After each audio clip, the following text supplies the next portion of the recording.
Hi, friends. This is Wendy Harrop, and welcome to the Say Yes to Yourself podcast. On the Say Yes to Yourself podcast, you'll hear stories from women just like us who are adding the practice of saying yes in their daily lives in big and small ways, and as a result, are experiencing the truth that everybody wins when you say yes to yourself. Saying yes to yourself is a graceful unfolding, an intentional becoming of the very best version of you. It is my hope that in these conversations, we are able to find our truth and be inspired and empowered to live our very best lives. I'm so excited to go on this journey with you, and I look forward to finding a bit of our own story in each other's.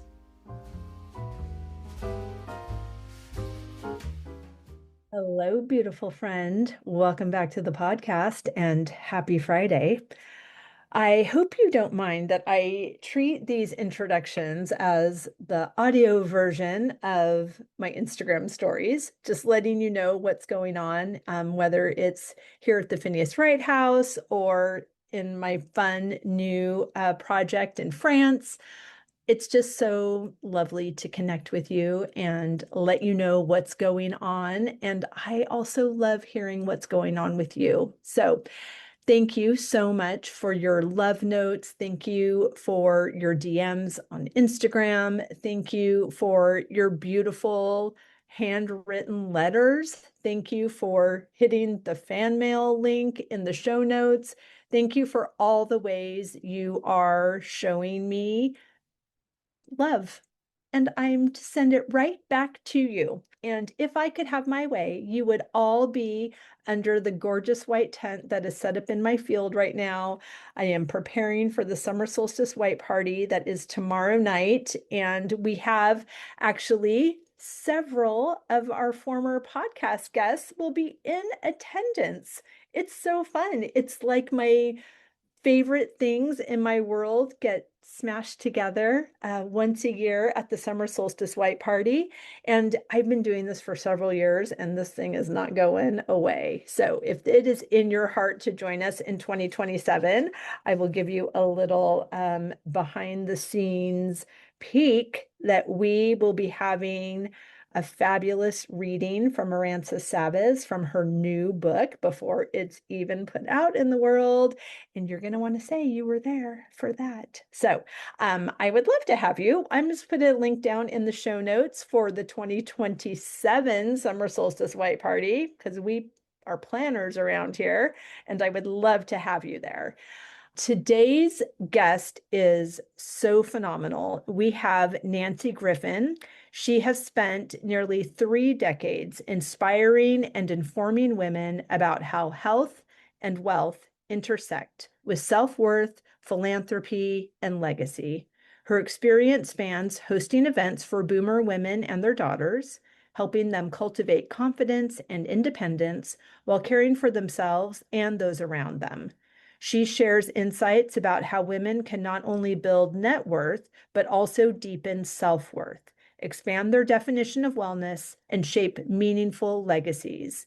She has seen firsthand how financial empowerment and personal wellness fuel the courage to say yes to ourselves and uplift our communities, especially when philanthropy is at its core. You are going to love this conversation. I cannot wait for you to meet the lovely Nancy Griffin. Nancy, I am so looking forward to this conversation. I love all the things that you're doing and how you're melding these two beautiful areas of our life that sometimes we see as separate. You're melding them together in such a beautiful way, and I'm so eager to hear more. Thank you for being here. Thank you, Wendy. Delighted to be here. I would love to know, how are you saying yes to yourself in this season? That's a really, really good question. That's a really good question. I love it because there's never the same answer twice. No, no, no, no. Well, I've been on this podcasting journey for the last 6 months, and how I was introduced to it was just out of the blue from a woman that I know who lives in Miami, who had lived in Toronto. And Okay. out of the blue, she said, Nancy, oh my goodness, this is a whole new world. You've got to get involved. So away we go, pod pitch out of New York. And I've been doing like 5 to 10 per week with women all over the world. And really, like with you, you connect immediately to that sweet spot for a fabulous conversation. Exactly. I'm so happy that your yes is also my yes. And the other thing, when it was just, I have a terrific virtual assistant, and Yes, it's just like, oh my goodness, this Women Worth and Wellness brand is stronger than ever. for And sure. I said, going into 2026, my word is amplify. My goal is to find ways to bring it all forward. And nobody wants to hear a talking head going on and on and on and on. So, how we developed a strategy to meet that objective is I know all sorts of accomplished women. So, we've got a whole speaker series, a virtual one, with accomplished women sharing their pearls of wisdom. And one of the podcasts that I was on, Rose Odette, she's amazing, really Okay. amazing. She said, Nancy, are you defining an accomplished woman the same today as you did 30 years ago when you created Women Worth and Wellness? And Hmm. that was a showstopper question. It For was really sure. interesting because I thought, no, 30 years ago, we were all working hard to achieve, to get Right. to next, to get to where we thought we belonged and we wanted to be. Yeah. Well, women have already achieved an incredible amount. So, Yes. my definition of an accomplished woman is a woman who has achieved, but is now working to make the world a better place with Mm, her unique ability, because mm, everybody has a uniqueness. And so, my definition of an accomplished woman is someone who is continually bringing that uniqueness forward to make the world a better place. it's such delicious work, isn't it? It's so good and it doesn't get old because you know that your job isn't to do all the thinking and come up with every solution, but to invite the collective to share their stories in an understanding that what is most personal is most universal. And when we can get out of this idea that we are supposed to do it all ourselves, or isolation is where I must stay until I achieve perfection and then I can be visible, which of course is No, ridiculous and not what we want. But sometimes the narrative that's running the show is in actual opposition to what we want. And we exactly. become our own worst critic. And so Correct. I love that you're getting to do this work because I feel like I am doing a bit of that on this podcast as well, and highlighting the stories of women that are saying yes to themselves in big and small ways and normalizing this self-care practice. Correct. Saying yes is my sustainability formula. It is, Right. Right. but it also comes from knowing what I want so that my yes is in alignment with my desires. And the way that I know what I want and foster that alignment for me comes through a morning practice that I am 100% committed to. And so I love that this, it sounds like for you as well, has just been a graceful unfolding and expansion far beyond what you ever imagined. Correct. And I see myself as a catalyst. I never want to be the person who's front and center. Right. I never want to be that rock star. My success is defined by making that connection and having that influence for those people to have their voice and their uniqueness come forward so that others can be inspired and appreciate their own uniqueness as a result of being inspired by that person. Exactly. And we can only shine a spotlight on others if we're filled with light. Right. So Right. you are using your gift. You might not be in the spotlight, but you are the spotlight. There you And go. you can't be a spotlight by dimming your own light either. No, very good point. Very, very good point. It's so fun. Okay, so I'm eager to hear really just going back, like what made you start this? I didn't realize it had been 30 years. So what was the catalyst for starting it? And then what are you excited about what's coming? Well, we kind of get dropped into spots that we really hadn't by design chosen to be. And so, and actually, I was on a Forbes webinar, I don't know, a month or so ago, and Demi Moore was one of the guest speakers. Okay. And she said her whole approach to life is that life happens for you, Mhm. not to you. Like it just, Exactly. there you go. Now, what are you going to do with it? Yeah. So that's exactly what happened to me in terms of getting into the whole wealth management business. It was another woman that recruited me, and I was headed in a completely other direction as a consultant at an outplacement firm. And she's the one that said, Nancy, I'm not sure why you think that's going to be a good thing to do for the next 30 years. I think you should take a look at wealth management. And when I got there, it was like, oh my goodness, I should have been here 20 years earlier Hmm. because I was surrounded by wealth management in my family. I grew up with it, but Okay. had never thought of it as a career for myself. So landed in wealth management. And of course, you've got to have your licenses and your designations. So pass all those exams, come back with your credentials, and then in you go to a training program. And they said, okay, Nancy, all systems are go. There's only one thing that's missing, and that is you don't have any clients. You've got to go find your own clients. It's like, Right. okay. Anyway, their advice was right on because they said the people that you will choose to bring on board as your clients are people whose lives you will add tremendous value and enhancements to. So Hmm. you really need to care for those people. That's such beautiful advice. Instead of saying, here's where all the low-hanging fruit is, go Right, there first. right. Because you have to care. Like you have to really care to bring your best forward. Well, you're playing the long game with wealth Exactly. management, right? It's not you're planning someone's summer vacation. No. So I'd already been through a lot of challenges as a woman aspiring to achieve. And so I thought, okay, I'm going to focus on women, not exclusively, but I'm going to focus on women. And this was the early 90s. And that was when women were really starting to earn more, where they really wanted to understand, how do I deal with this effectively? And about the same time, there was an investment firm that I was working with who came up with a whole marketing program called Investing in Yourself. So now I've got all these great materials. All I have to do is curate and host an event, which is what I did. And I had over 150 women that showed up. Amazing. I'd really hit the sweet spot. And so it's like, okay, now you start to meet with these women one on one. And it was very difficult for them to get to the wealth part because we're still talking about family. They're the ones that are expected to be the nurse practitioner in their families. Mhm. And I thought, oh my goodness, like these are smart women, but they don't have credentials from a health standpoint other than what we all know casually. And so that's when I started to partner with not for profit health related organizations focusing on women. And in Toronto, we have a hospital that's over 100 years old called Women's College Hospital.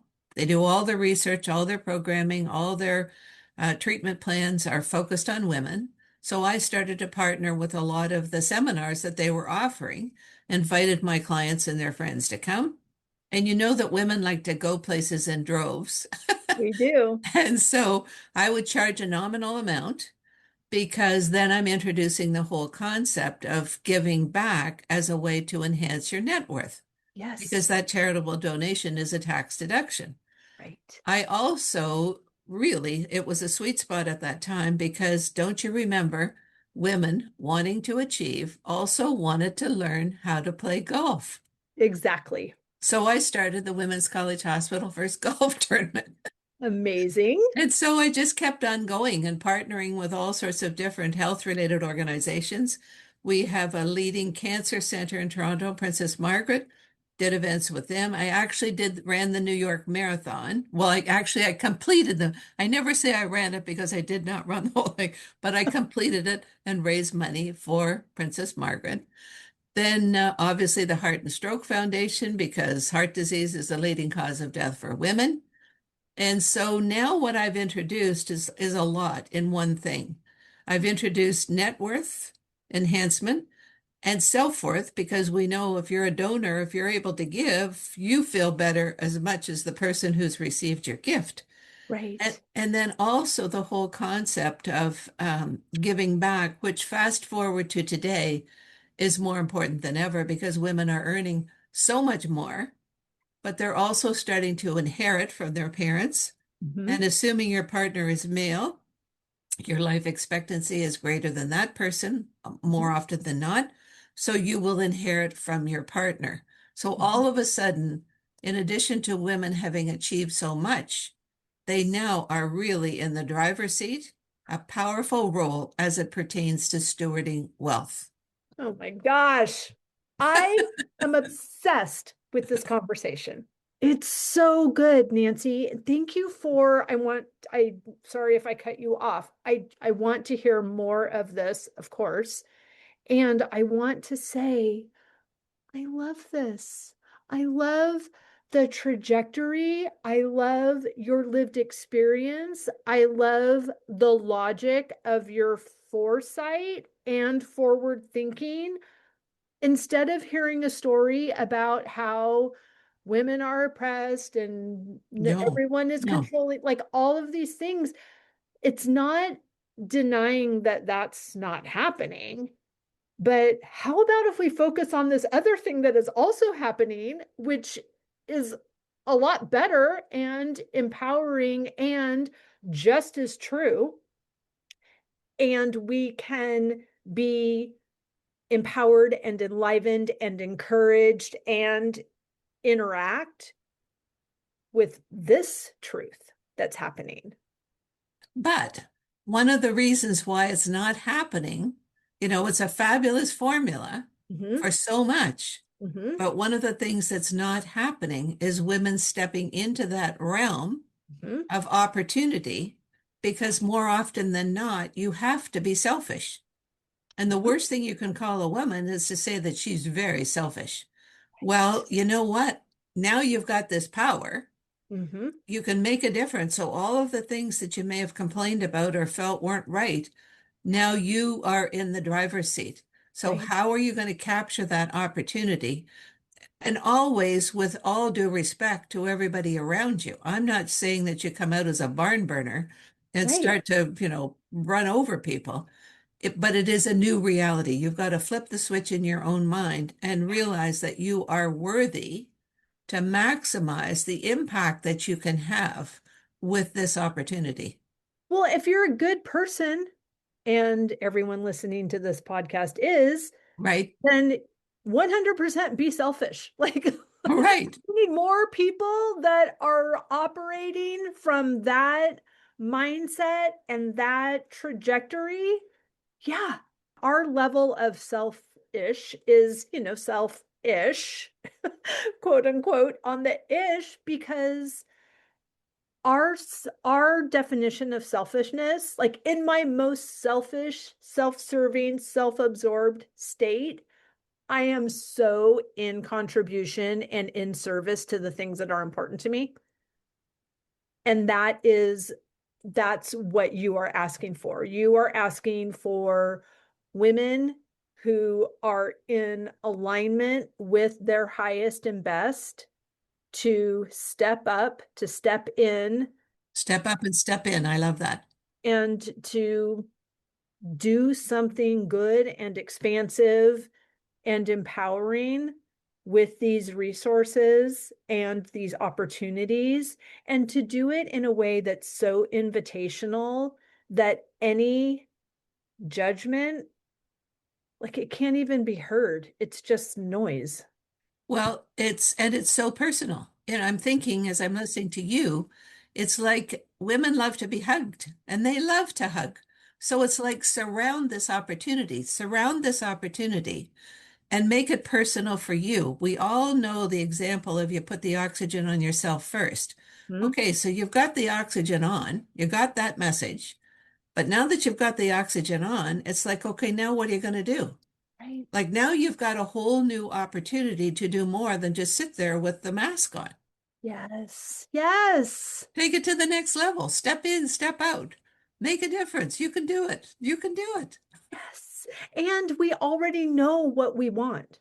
So Right, it's not like we woke up from being in poverty and survival mode to winning the lottery. It's right. like you've been, for the women that you're working with and the women that you're inviting into this work, they've been getting ready to get ready to get ready. Like they know what they want, they have resources, and now within community of other women in the same situation, now there is a tsunami of love and impact that can happen because perhaps she may be the only one in her social circle or in her family of origin or whatever community she's in that is in this position.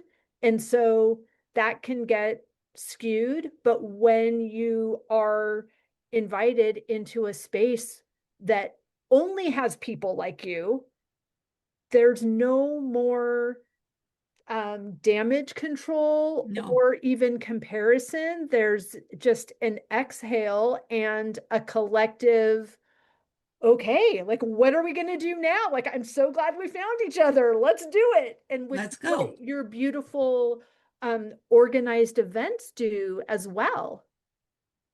Well, the other thing too, which I think is a really important point, we're talking about wealth, Mhm. but it doesn't have to be all about money. Right. Giving, making your philanthropy meaning means that you're putting yourself out there and helping out to enhance something that you care about. Yes. So in your community, there are all sorts of different opportunities. It's just a matter of which one do you care about? Which one would you like to volunteer in Right. to help bring that forward for an enhancement for that organization? And in Yes. return, you're getting a personal enhancement by helping out. Which makes you want to do it more. Correct. Yeah. Correct.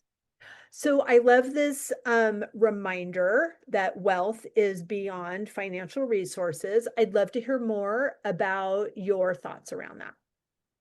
Well, I think, my first volunteer effort was way, way, way back when, I think knocking on doors for the Cancer Fund. And you learn a lot about life because as soon as you knock on somebody's door, out comes a person. And now Mhm. you're reacting to that person, and they come in all shapes and sizes. And you will get people who are delighted you've arrived, and you'll get other people who won't even answer the door, or Right. they answer the door and say, "Don't bother me." So, you're really starting to learn how to deal with life in a very, very, very unique way. Very unique way. But the good news is that you feel good that you've done something in trying to make the world a better place.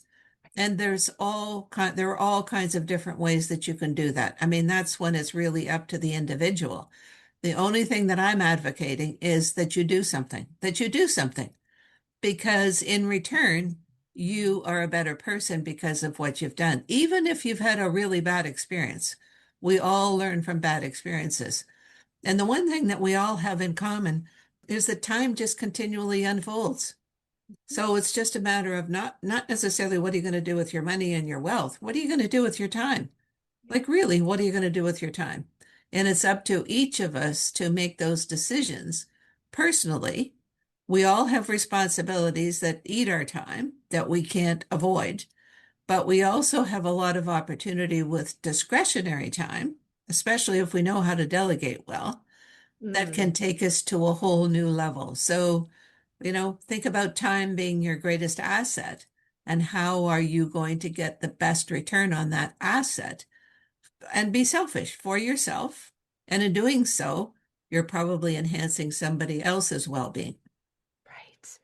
I love this also reminder of delegation, and Yes, you're experiencing that a bit with your virtual assistant. yes, Can you tell me more about what that process was for you? Because I think that, even when we can get over the mental hurdle of doing something selfish, there's the next hurdle, at least for me, is, well, I can't possibly do what I want and have support doing what I want. Like I have to make it hard in some way because it's a prize to do what I want. And for a long time, and most likely still, I am rewriting the narrative that just because I want it all doesn't mean I have to do it all. Not at all.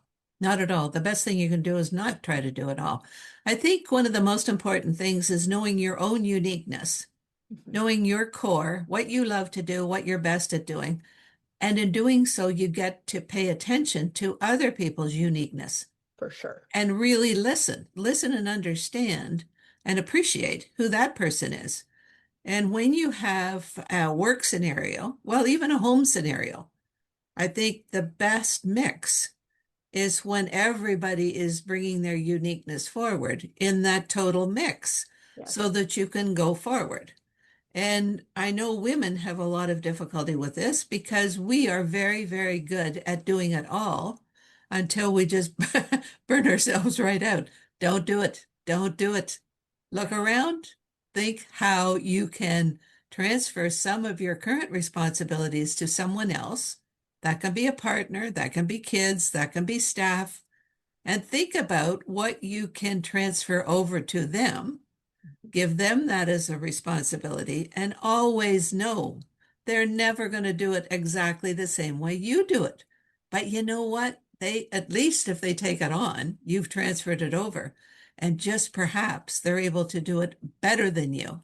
And when Yeah, that happens, celebrate. for Don't sure. feel minimized because they've taken something from you and done a better job. Right. Celebrate. Yes. How are you celebrating the relief that you're feeling with your recent hire of your assistant? She's not recent. We've been together for a long time, probably about Okay. 6 or 7 years now. Oh, wonderful. But last year, when I started this whole podcasting experience, and I will mention this now, Yes. in order to be your best from a health standpoint and from a wealth standpoint, it's important to have a trusted advisor Yeah, because even dentists don't do their own dental work.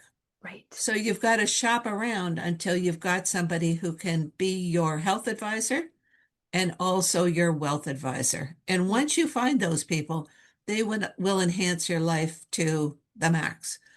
And yes. so I'm thinking, well, I know who my trusted health advisor is, but in terms of a trusted business advisor, I'm kind of doing this and this and this. And I thought, okay, Crystal is her name. I will go to her and just say, you know what? You're my trusted advisor from a business standpoint because you know what we're working on, you know what we're doing. And I really want to revisit this whole topic in terms of, okay, what's next? Right. And so over to you. And I said, just take 1 hour and come back to me with a proposal as to what you think we should be doing next. I said, don't spend I any more than love an that. hour. Like, don't spend the weekend, don't, blah, blah, blah, blah, blah. Anyway, what she came back with blew me away, absolutely blew me away. So it goes back to my initial point. Understand what that other person's uniqueness is and let them have an opportunity to bring it forward. And to your point, you put the spotlight on them. Yeah. Yes. And because you're the visionary, you need an integrator. Otherwise, none of these good ideas are going to come. And the integrator, this person that you've been telling all of these things that you're going to be working on next, they're invested, but they have a different perspective. And I think that's such a brilliant move to turn that question over instead of saying, here's what we're going to do next. I'm eager to hear where you think this is going That's next. right. Turn that opportunity over. I will just reinforce that I would never have been in the wealth management business if this one woman hadn't taken my head 180 degrees and said, Nancy, I think you should consider this. I would never have been in the podcasting world if this other lady hadn't taken me and said, Nancy, I think this is something that you should really take a look at. And this speaker series that we've come up with, it was Crystal who suggested the pearls of wisdom. And that's exactly what we are doing. Every time we have an accomplished speaker, we ask them to define their pearls of wisdom. And we've got 2 or 3 speakers each month virtually. And we're having one in person event on December the 2nd with hopefully a Amazing. lot of these speakers present. And at Yes. that point, we will give out a summary of all of the pearls of wisdom. So the message is very, very simply pay attention to what other people think you should do. You don't have all the answers. And I consider it a real honor and privilege that those women gave that feedback to me. They saw me differently than I was seeing myself. And in all of those situations, it has enhanced my life and what I'm reaching for. So pay attention to what other people think you should be doing. Right. I love that reframe because sometimes we can take that information as not doing enough. Or Right, are you right, kidding me? Like, you really, you're going to give me another job? right, But what it is an invitation to reframe, an right, invitation to reduce what we've been doing. And, depending on a person's personality, depending on how they're built, am just starting to learn a little bit about human design. And my human design is a generator. And generators are, we're loyal, our head is down, like we're right. doing the work, but we're not always good about completing when that thing is no longer serving. Sometimes our loyalty outweighs the writing on the wall.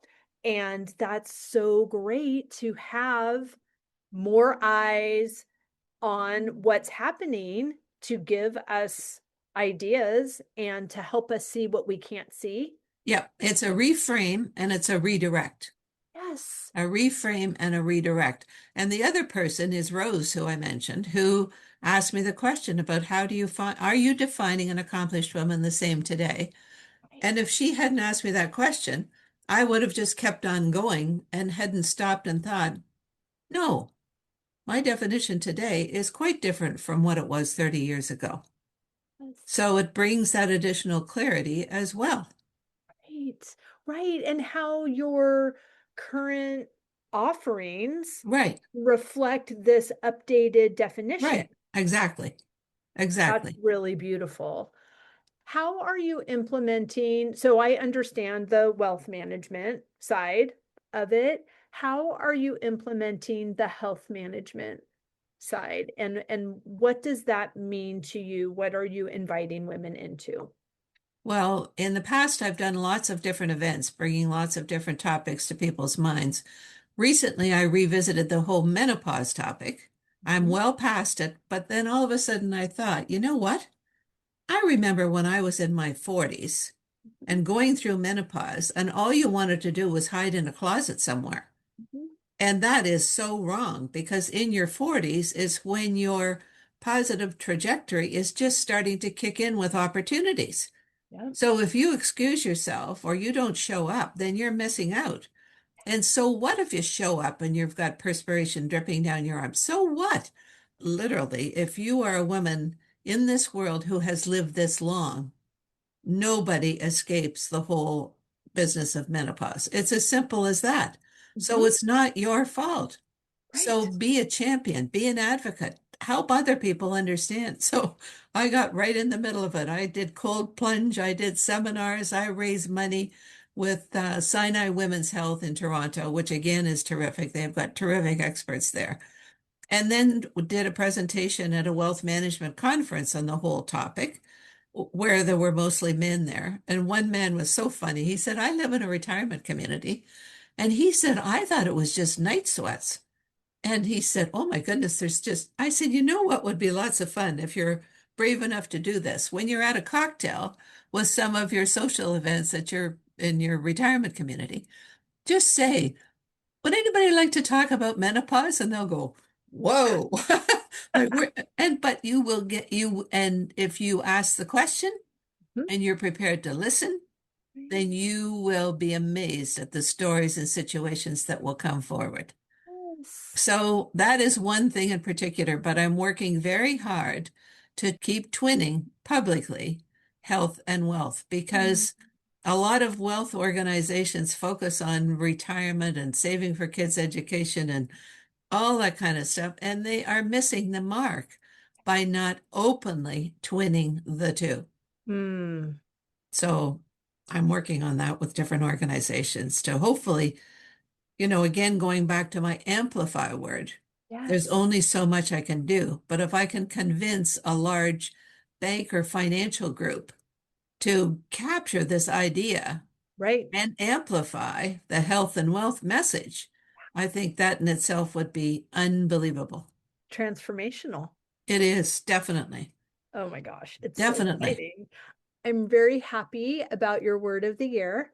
I'm very happy about how that impacts not only you, but everyone in earshot that is interacting with these beautiful things that you're up to. My word of the year is legacy. And for me, that is meaning like I'm playing the long game. So I'm so grateful to have this conversation today to implement these principles into my long game as well, that then trickles down not only to everyone listening, but to my 12-year-old daughter and wonderful. everyone in this community. So I think that there's just so much. There's There so is. much wisdom to be gleaned. There's so much to be shared. And I love the way that you are bringing these groups of women together. Can you tell us more about Pearls of Wisdom? Well, we started off with an amazing lady. She was a pilot and had all sorts of challenges along the way, but really stood up to them. Really, really, really amazing. And she retired and she has horses and she now does equine therapy. And Mm, of course, as you probably know, this is the year of the horse. And that's why yes, we started off with her, because the year of the horse has so much positivity to it. It's like no more planning. It's all about action. It's about courage. It's really about stepping it all up. And I just realized that the year of the horse doesn't begin until February the 17th. right. So we started off the beginning of the year focusing on it, but now we're going to do a big relaunch and again point out all of the different opportunities that will come from that. But her pearls of wisdom were really, really unique. She went into some of the testing that she was part of in order to become the pilot was really interesting. And she found that she passed something that she had not known she had this talent. And Hmm, there were other people that were part of that same testing event who came out in tears. hmm, And it was very, I can't remember exactly what the details are, but, paraphrasing, it was very simply stuff was coming at you very fast and you had to regroup and refocus and whatever. And she didn't get overwhelmed. She just took a pause and then away it came again. And that was what it was all about is, are you able to adjust when crazy stuff comes at you? Because as a pilot, this is what's going to happen. And you can't lose your cool, you can't lose your focus. Anyway, it was really interesting. So she stood up to, she had, an MCP who was challenging her in so many different ways, and she took them on. She didn't pull back. She reported them. She worked it all through. And then at one point, they had an interaction personally. They ended up in a cafeteria. He was the only person there, along with her. And then he tells his story about why he was so mean to her. And she ended up feeling quite sorry for him. He came out lashing at her every chance he could when she found out that his background and his life was very sad. So we never know. We never know. But on the other hand, not knowing, you've still got to stand up for yourself. right, And if it's not, the whole difference between what's right and what's wrong really is a guiding force all right. the time because we know what's right. We Yes, know it's wrong to steal. We know it's wrong to hit somebody. So we always know what is the difference between what's right now and what is wrong. And let that be your guiding action in terms of how you choose to react. yes. And I think knowing how to take care of ourselves, to feel empowered and at peace in our body, and Right. also to just take that pause and think of what's the most generous interpretation of this experience that I can give it. And Exactly. realize that people are having bad days, have had bad experiences. I just used that practice in a conversation with my daughter, talking Excellent. about her dad. It's like Excellent. he's not just doing these things because he's trying to ruin your life. You remember being 12. Yep. Yep. But it's from a place of fear. And sometimes when people are afraid, they think control is the only way to feel safe. Right. And when Right. you have that information, you can interject some compassion for that person and learn how to play the game. Exactly. But not be on a treadmill that's moving so fast that you can't just stop and think, wait a minute now, what's going on here? What's really going on here? Why is that person doing what they're doing? Yeah. And, just take your time. Don't be in a rush to solve all the problems immediately. Right. There's so many gifts in the pause. Correct.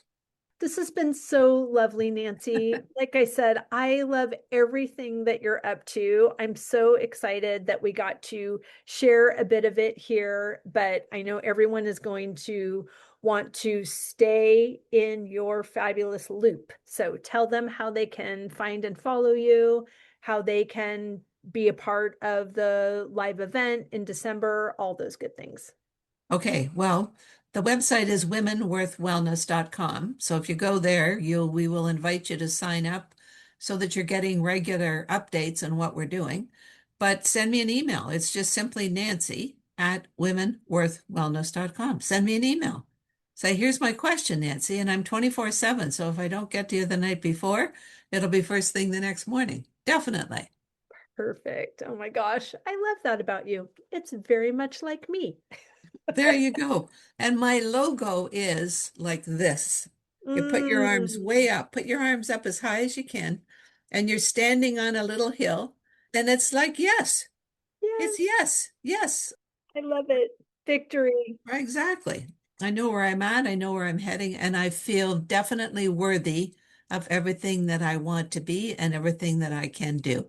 Right. And you're on a hill, you said. Right, So the perspective and the vision is farther than right. you could see from where you were. Exactly. I had one person who looked at the graphic and said, shouldn't that be an underline? I said, no, then they're standing in a ditch. I don't Right. want people standing in a ditch.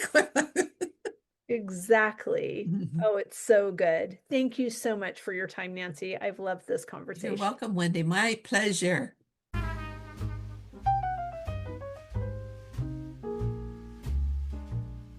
I hope you enjoyed that conversation as much as I did. As always, any links or notes mentioned can be found at phineaswrighthouse.com in the podcast section of our site or in the show notes below. And if you haven't connected with me personally, come find me on Instagram at Phineas Wrighthouse and let me know you listened to this episode. I'd love to get to know you. Thank you for sharing this time with me. I know your days are full, and I'm really grateful that you chose to spend some of your precious time right here. Be sure to subscribe to the podcast so you don't miss any of these delightful conversations. I'll see you next week.